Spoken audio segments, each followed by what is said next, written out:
Mabuhay! Ako ito si Eds at welcome sa panibagong 8 Storya.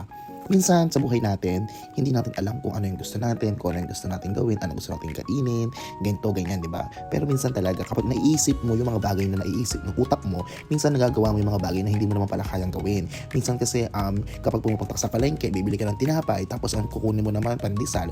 So yung mga bagay na yun yung magpapaalala sa'yo kung gaano kang kabuting tao.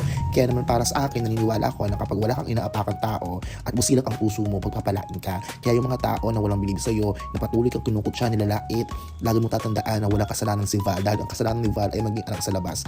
Lahat tayo minsan nagkakamali, lahat tayo umaasa na minsan dito sa Japan na sobrang hirap ng buhay, pero patuloy kami lumalaban para sa mga Hapon kasi minsan na tayo nasakop ng mga Hapon pero lumaban tayo sa kanila para makamit ang ating kasarinan. So sana ganoon din tayo sa buhay. Lumaban tayo, huwag tayo susuko at patuloy tayo mananalig sa Panginoong Diyos. Alam mo, ang buhay talaga natin napakamahiwaga. Hindi natin malalaman kung kailan, paano, saan darating ang unos, kaya kailangan mo maghanda. Yun lang, ako si Eds, lagi may amats. Bye-bye.